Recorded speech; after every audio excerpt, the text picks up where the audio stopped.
Do you like having fun? Do you like being the only one to have fun? Would you like to remove everything your opponent has while gaining lore from your trash? Well, you're in luck. Get ready to draw, remove, and turn strap into gold without the need to call your banker for a loan. That's right, for around 17 US dollars, we're showing you a deck that you can build, master, upgrade, and even bring to your local league to have fun with and compete in matches. Hello, Inkspilled Glimmers. I'm your host, Nick, and welcome back to Inkling Adventures, the series where we help players take their first journey into the world of Lorcana. Today, we're exploring the world of deck building with a starter budget version of Sapphire Steel items. You ready? Let's take a dive.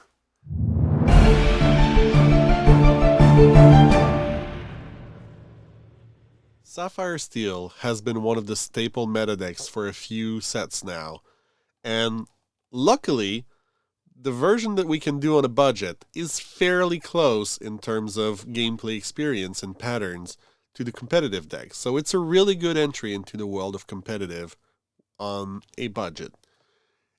It looks to play a lot of items to draw cards, control the board by removing your opponent's character through damage-based cards, banish your items to gain lore and draw more cards, and basically find the right card with Aurora to sift through your deck until you get to your big finisher, in this case, Aerial Treasure Collector, who's going to do that big swing for questing and end the game for you. It's a deck that draws a lot of card, that has a big endgame lore and some direct removal, but it's also a deck that can feel really slow in the early turns and might turn off some people who have barely played card games and are not used to the more control-y archetype.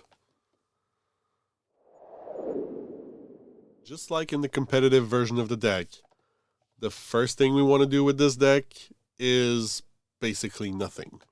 On turn 1, you want to have either a Popsicle or a Fortisphere, which do the exact same thing.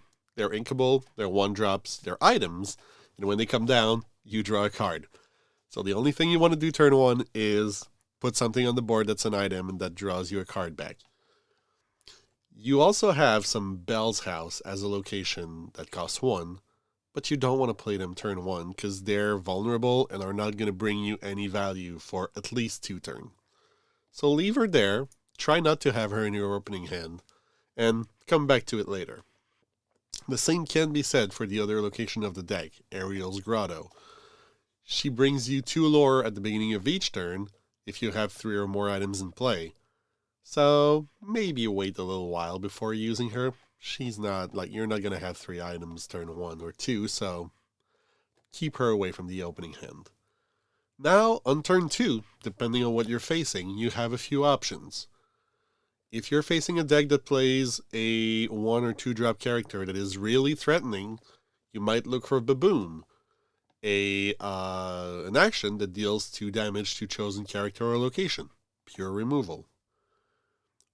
Or you might look for Magic Broom if you're facing an evasive deck that you want to be able to challenge or to threaten into not questing. But most of the time, you're going to want to play Tipo, Growing Sun. When you play him, you may take a card from your hand and put it into your inkwell, face down and exerted, basically bringing you to 3 inks on turn 2. It's a good thing we get that extra card from the Popsicle on turn 1. On turn 3, you're gonna want, as much as possible, to play Pacha, Emperor's Guide. Since at the beginning of each turn, he gains 1 lore if you have an item in play, and 1 lore if you have a location in play, by the time you get to turn 3, you'll likely have an item down already, and will be able to start gaining that passive lore every single turn, and if the board's clear, he quests for 2. That's not a bad rate.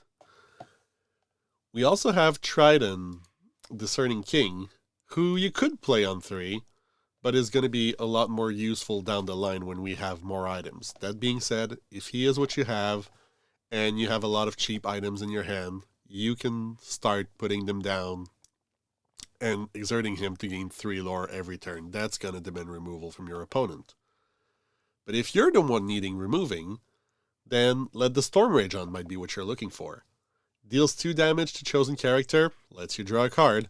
So just lets you cycle the card basically and kills something. Really, really good. You might also want to play a Scrooge's Top Hat for 2, a Great Stone Dragon for 3, or a Maurice's Workshop for 3. These items are part of our value core of items that we're leaning on for this deck. Scrooge's Top Hat reduces the cost of your item once per turn by 1. So on turn 2, you can play him and play another 40-0 Popsicle. That's always a good rate. The Great Stone Dragon, as we've talked in the previous video, allows you to recycle your banished characters into ink at the rate of 1 per turn. Also good for getting to our big finishers. And Maurice's Workshop is going to make use of that extra ink so that whenever we play another item, we may pay 1 to draw a card, keeping our hand full. Now, once we have that card draw, once we have those items, that ramp, we start getting into trying to find our finishers and protecting our finishers. Aurora Lore Guardian will help us find our finisher. She's a 4-cost, 3/3, questing for 2, that, if she had a target, would shift for 2, but we don't play a target for her in this deck. And it says, opponents can't choose your item for abilities or effects, so they can't basically remove your items by choosing them. But more importantly, you may exert any single one of your item to look at the top card of your deck and put it either on the top or bottom of your deck. Meaning that if you're at a point in game where you have 3 or 4 Popsicle, 1 Maurice's Workshop, items that don't usually exert, you can exert them, look at those top cards, and shuffle through them until you get to one of your finishers and get there a lot faster. To protect her and our finishers coming up, we have Xianpo, Imperial Soldier. He's a 4/7 bodyguard for 5. When you're going to get to the point where you need to quest, or you need to use Triton for his ability, you can drop him down, and he's going to stop just about anything in his track. Similarly, Li Shang, Archery Instructor, allows you to, whenever he quests, all of your other characters, including Xianpo, gain evasive. So he's acting a little bit as a evasive removal if you're in a race and need to remove some of those pesky evasives.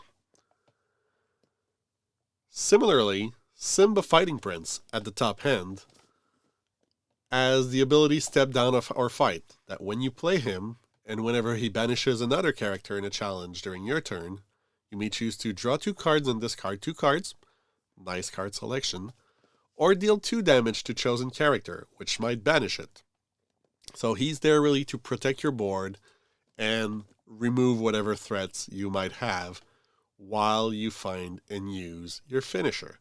In this case, our finisher is Ariel, Treasure Collector.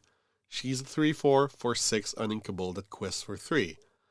But while you have more items in play than each opponent, she gets +2 lore, meaning she's going to quest for a whopping 5 each turn. As long as you keep her protected, you're almost certain to have more items than your opponent in this deck. So she's going to be able to quest for 5 very reliably. And finally, Maurice, World Famous Inventor. When he quests, you may pay 2 less for the next item you play this turn, and when you play an item, you may draw a card for free, whereas his workshop makes you pay for 1. So the goal here is really simple. Set up, control the board, have a bunch of items, and then quest for 5 with Ariel, use Triton Discerning King to banish one of your items to gain 3 lore, or use Glean, a 1-cost action that banishes one of your items to gain 2 lore, for a similar result. Basically, you want to use those items to get big turns, where you're going to gain a lot of lore out of nowhere and take your opponent off guard. In order to keep the board a little bit more manageable, we also have 1 copy of Grab Your Sword, a 5-cost song that deals 2 damage to each opposing character, and that is a staple since day 1 in competitive play. This being the shell of a competitive deck, the upgrade path is fairly straightforward. And since the deck already plays very similarly to the competitive one, it's one that can be really done a la carte, as cards and money become available or as you get pulls. The first thing you should look for is a few copies of Hiram Flaversham. At $2.30, he's really a no-brainer for this deck. When he comes in play and when he quests, you may banish one of your items to draw 2 cards. That fits in the theme that we were already doing with the deck and continues it in a more card drawy and value-y fashion. He also has 6 willpower, which makes him really hard to remove. When we're talking about protecting our characters, you might want to play a few copies of Cogsworth, Grandfather Clock, which is a 5-cost 2/5 quest for 2 with Ward that gives all of your other characters resist +1. So we can just sit there and protect against those steal actions and character who deal damage one by one by removing it. But what you'll really want is to replace Simba with Tinkerbell Giant Fairy. She's a little more expensive at around $11.50, but when she comes into play, she deals 1 damage to each opposing character. She's a 4/5 that quests for 2, and during your turn, whenever she banishes another character, she does basically what Simba was doing, which is deal 2 damage to any other character. But she costs 1 less to play, and deals damage to everyone when she comes on the board, as well as having a nice stats block. So, usually a more versatile card here. And finally, you might want to add another finisher. While Maurice is doing a good job in the deck, Tamatoa So Shiny is an 8-cost 5/8 that costs just under $7. Now, whenever he comes into play or quest, you may return an item card from your discard to your hand. Now, with Hiram Flaversham and a bunch of our other cards sacrificing these items to the discard for effect, getting them back and reusing them is definitely something we want to do. But more importantly, he quests for 1 more for each item you have in play, meaning that, well, it's really a no-brainer. If you have 6 items in play, he quests for 7. That's the ultimate finisher in Sapphire items. For removal, while Grab Your Sword is really great, you might want to spend a $5 here or there to get a few copies of And Then Along Came Zeus, a song costing 4 that deals 5 damage to chosen character or location. Really good at keeping that board clear. And finally, you might want to tune some of those items. The Great Stone Dragon will usually make way for a few copies of Fishbone Quill, although it's a $9 card. Fishbone Quills allows you to exert it to put any card from your hand into your inkwell face down, similar to what Tipo is already doing, but repeatable every turn. And finally, for the finisher position, Lucky Dime is a legendary item that costs around $12 that you can pay 2 and exert to choose a character of yours and gain lore equal to their lore value, meaning that if Ariel quests for 5 because you have more items, then exerting the Lucky Dime will give you 5 lore. Or if you have Tamatoa and 6 items on board, meaning he quests for 7, exerting the dime will give you 7 lore. That wins you game really, really fast. Now, this being a meta deck and a control deck, there's nothing like showing you the game to see how it fares in actions. Sapphire Steel items. This is one of the most versatile and dreaded decks in competitive, and here, the budget version is no exception. This deck is able to handle a huge variety of cases and to draw a lot of cards until it gets to its big finishers. Obviously, we're not playing most of the actual meta cards here, but if you like what you're seeing, you will probably really like playing the real thing. Here, turn 1, we play a 40 Sphere, as we discussed earlier. Could also be a Popsicle, but that's what you want to do. Ink and replace that card while getting one of your items down. Opponent is on some Ruby deck, probably going to try to banish and challenge our characters quite a lot. So we'll need to be careful about that. Here we're going to ink... yeah, Magic Broom, so maybe not. Reconsidering. Lishai instead, and play the Magic Broom. So this broom is evasive during our turn, which allows it to remove other evasive character, but doesn't make it for the best threat when it comes to actually questing. It's really here more for removal, controlling the deck. And here, playing Scrooge's Top Hat. Once per turn, we can reduce the cost of one of our items per one. As we try to flood the board, this is going to be really interesting. But more importantly, as we get to the point where we sacrifice our items, this is going to be even better. Now, the opponent shifts their Queen of Heart into the bigger version, the floodboard version that can draw when challenging, meaning that broom is probably going to stay completely readied for most of the game. Here we let the Storm Rage on it to put 2 damage, draw a card to replace it, and yeah, we ink pass the turn. This is a deck where we have to be patient. We're in no rush at the beginning of the game to make big flashy plays or anything like that. And the opponent takes advantage of that by playing a library. Here we're hinking the Great Stone Dragon, playing Ariel's Grotto, and a Pacha. So that Pacha is going to gain us 1 lore per turn for having an item on the board, and 1 lore per turn for, well, no longer having a location on board, but still getting the lore for the item every turn. So we don't need to exert him at all. But if we ever need to, he can do it for 2. And now, Ariel, Treasure Collector. Since we have more items than our opponent, at this time 2 to 1, she quests for 5 and cannot be targeted by anything our opponent has that has to choose a character. But they play Isabella Madrigal, so Isabella is going to be able to quest for 4 when she quests on her own.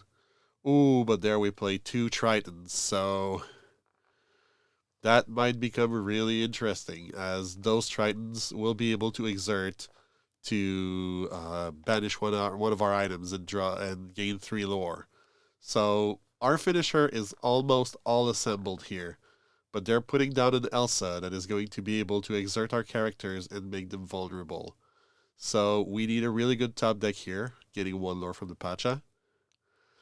And we get a Maurice, which is going to give us card draw from every single one of our items. But for that we need, more items, ideally.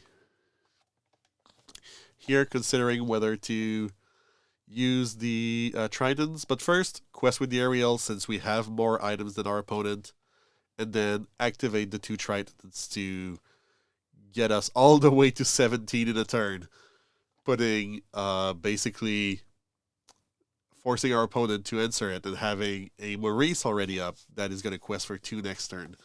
So this is really a threatening scenario for our opponent, who doesn't have that many questers on the board, even though they have many challengers. And if any of those characters plus our Maurice stays there, we're going to win the game as soon as our turn comes back. As you can see, when we're talking of big, flashy finishers, this is the kind of thing that can happen really, really fast. In 1 turn, we quested for, I think it was something like 11, 12, 13, and shifted the the tides completely. And now it seems like, there's not much our opponent can do to prevent us from simply winning on our turn. They're going to challenge with the Queen of Hearts, draw a card. They still have some ink up. They draw quite a bit of cards with that play, so maybe there's something they can do. We'll see. They're putting down an Aladdin to send Lumiere over to the library. Oh, and then Glimmer versus Glimmer it to remove Maurice, draw a card. So they're still in the game. And here we have an item. We're going to be able to exert that Trident, gain 3 lore, and win. This is exactly what this deck is all about. Our opponent was building their board and feeling confident, and all of a sudden, we took a 15 lore turn and absolutely demolished their hopes and dream, and forced them to throw their whole board at us. Not so much for value, but to barely try and survive one more turn. And then we won anyways. That's the power of our finishers and their ability to turn the corner out of nowhere. That's going to be it for today, folks. Don't forget to like, subscribe, and comment with the card that you would put in the deck if you were the one building it. We'll see you tomorrow. But until then, keep on questing.